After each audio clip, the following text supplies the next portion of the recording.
एक साधारण सी गृहिणी की इच्छाओं को जब उसका पति पूरा नहीं कर पाता तो स्त्री कुछ ऐसा टोटका करती है जिससे उसके पतिदेव उसकी इच्छाओं को पूर्ण करने के लिए बाधित हो जाते हैं। प्रणाम आप सभी को, मेरा नाम रोशन है। दोस्तों, आज मैं आपके लिए लेकर आया हूँ मुंशी प्रेमचंद जी की लिखी एक कहानी जिसका शीर्षक है कौशल। तो आइए शुरू करते हैं कहानी का पाठ। पंडित बालक राम शास्त्री की धर्मपत्नी माया को बहुत दिनों से एक हार की लालसा थी और वह सैकड़ों ही बार पंडित जी से उसके लिए आग्रह कर चुकी थी, किंतु पंडित जी हीला हवाला करते रहते थे। यह तो साफ साफ न कहते थे कि मेरे पास रुपए नहीं है, इससे उनके पराक्रम में बट्टा लगता था। तर्कनाओं की शरण लिया करते थे। गहनों से कुछ लाभ नहीं, एक तो धातु अच्छी नहीं मिलती, उस पर सोनार रुपए के 8-8 आने कर देता है, और सबसे बड़ी बात यह है कि घर में गहने रखना चोरों को न्योता देना है। घड़ी भर श्रृंगार के लिए इतनी विपत्ति सिर पर लेना मूर्खों का काम है। बेचारी माया तर्क शास्त्र न पढ़ी थी, इन युक्तियों के सामने निरुत्तर हो जाती। पड़ोसिनों को देख देख कर उसका जी ललचा करता था, पर दुख किससे कहे। यदि पंडित जी ज़्यादा मेहनत करने के योग्य होते तो यह मुश्किल आसान हो जाती, पर वे आलसी जीव थे। अधिकांश समय भोजन और विश्राम में व्यतीत किया करते थे। पत्नी जी की कटुक्तियां सुननी मंजूर थी, लेकिन निद्रा की मात्रा में कमी न कर सकते थे। एक दिन पंडित जी पाठशाला से आए तो देखा कि माया के गले में सोने का हार विराज रहा है। हार की चमक से उसकी मुख ज्योति चमक उठी थी। उन्होंने उसे कभी इतनी सुंदर न समझा था। पूछा, यह हार किसका है? माया बोली, पड़ोस में जो बाबूजी रहते हैं उनकी स्त्री का है। आज उनसे मिलने गई थी, यह हार देखा, बहुत पसंद आया, तुम्हें दिखाने के लिए पहनकर चली आई। बस ऐसा ही एक हार मुझे बनवा दो। पंडित जी ने कहा, दूसरे की चीज नाहक मांग लाई, कहीं चोरी हो जाए तो हार तो बनवाना ही पड़े, ऊपर से बदनामी भी हो। माया ने कहा, मैं तो ऐसी ही हार लूंगी, 20 तोले का है। पंडित जी ने कहा, फिर वही जिद। माया बोली, जब सभी पहनते हैं तो मैं ही क्यों न पहनूं? पंडित जी ने कहा, सब कुएं में गिर पड़े तो तुम भी कुएं में गिर पड़ोगी। सोचो तो, इस वक्त इस हार के बनवाने में 600 रुपये लगेंगे। अगर 1 रुपये प्रति सैकड़ा भी ब्याज रख लिया जाए तो 5 वर्ष में 600 रुपये के लगभग 1000 रुपये हो जाएंगे। लेकिन 5 वर्ष में तुम्हारा हार मुश्किल से 300 रुपये का रह जाएगा। इतना बड़ा नुकसान उठाकर हार पहनने से क्या सुख। यह हार वापस कर दो, भोजन करो और आराम से पड़ी रहो। यह कहते हुए पंडित जी बाहर चले गए। रात को एकाएक माया ने शोर मचाकर कहा, चोर चोर, हाय घर में चोर, मुझे घसीटे लिए जाते हैं।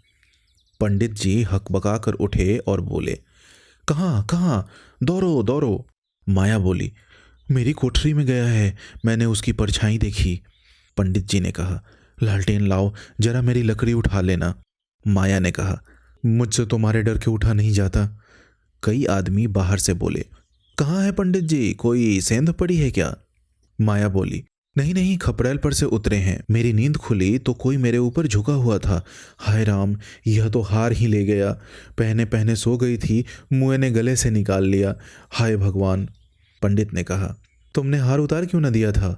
माया बोली, मैं क्या जानती थी कि आज ही यह मुसीबत गिर पड़ने वाली है। हाय भगवान। पंडित जी ने कहा, अब हाय हाय करने से क्या होगा, अपने कर्मों को रो। इसीलिए कहा करता था कि सब घड़ी बराबर नहीं आती, न जाने कब क्या हो जाए। अब आई समझ में मेरी बात? देखो, और कुछ तो नहीं ले गया। पड़ोसी लालटेन लिए आ पहुँचे। घर में कोना कोना देखा, कड़ियाँ देखी, छत पर चढ़कर देखा, अगवारे पिछवाड़े देखा, शौच गृह में झांका, कहीं चोर का पता न था। एक पड़ोसी बोला, किसी जानकार आदमी का काम है। दूसरा पड़ोसी बोला, बिना घर के भेदिए के कभी चोरी होती नहीं। और कुछ तो नहीं ले गया?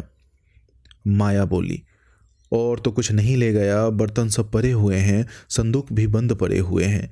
निगोरे को ले ही जाना था तो मेरी चीज़ें ले जाता, पराई चीज़ ठहरी, भगवान उन्हें कौन मुँह दिखाऊंगी। पंडित ने कहा, अब गहने का मज़ा मिल गया ना? माया बोली, हाय भगवान, यह अपजस बदा था। पंडित बोला, कितना समझा के हार गया, तुम न मानी न मानी। बात की बात में 600 रुपये निकल गए। अब देखूं भगवान कैसे लाज रखते हैं। माया बोली, अभागे, मेरे घर का एक एक तिनका चुन ले जाते तो मुझे इतना दुख ना होता। अभी बेचारी ने नया ही बनवाया था। पंडित बोला, खूब मालूम है, 20 तोले का था। माया बोली, 20 ही तोले का तो कहती थी।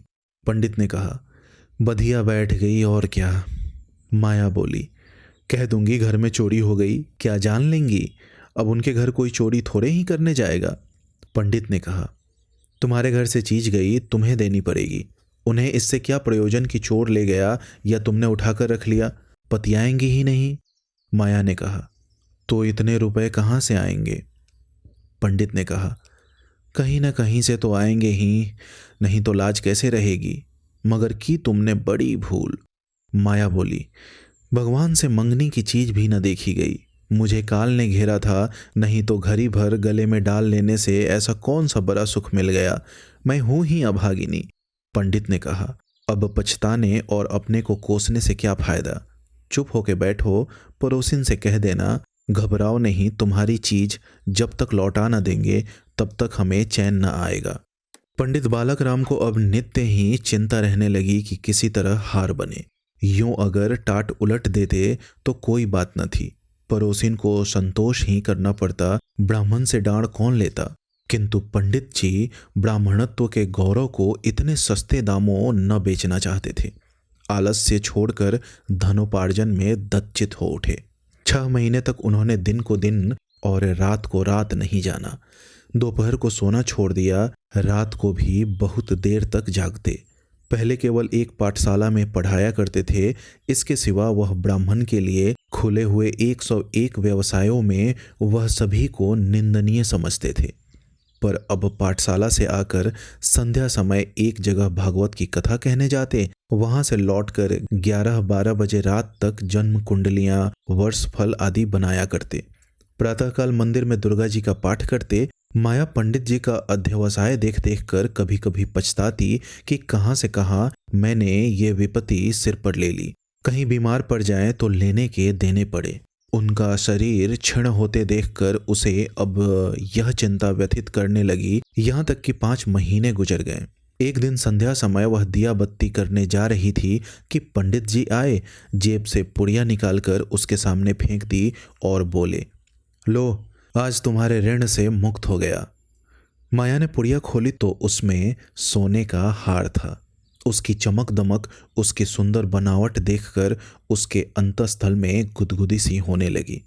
मुख पर आनंद की आभा दौड़ गई। उसने कातर नेत्रों से देखकर पूछा, खुश होकर दे रहे हो या नाराज होकर? पंडित ने कहा, इससे क्या मतलब, ऋण तो चुकाना ही पड़ेगा, चाहे खुशी से या ना खुशी से। माया बोली, यह ऋण नहीं है। पंडित ने कहा, और क्या है, बदला सही। माया बोली, बदला भी नहीं है। पंडित ने कहा, फिर क्या है? माया बोली, तुम्हारी निशानी। फिर पंडित ने कहा, तो क्या ऋण के लिए कोई दूसरा हार बनवाना पड़ेगा? तब माया बोली, नहीं नहीं, वह हार चोरी नहीं गया था, मैंने झूठ मूठ शोर मचाया था। पंडित चौंक कर बोले, सच? माया ने कहा, हाँ, सच कहती हूँ। पंडित बोले, मेरी कसम? माया ने कहा, तुम्हारे चरण छूकर कहती हूँ। पंडित बोले, तो तुमने मुझसे कौशल किया था? माया मुस्कुराकर बोली, हाँ। फिर पंडित ने कहा, तुम्हें मालूम है तुम्हारे कौशल का मुझे क्या मूल्य देना पड़ा? माया ने कहा, क्या 600 रुपये से ऊपर? पंडित बोले, बहुत ऊपर। इसके लिए मुझे अपने आत्म स्वातंत्र्य को बलिदान करना पड़ा। दोस्तों, उम्मीद करता हूँ यह कहानी आपको अच्छी लगी होगी। ऐसी ही ढेरों कहानियाँ सुनने के लिए आप हमारे चैनल से जुड़े रहें। बहुत बहुत धन्यवाद।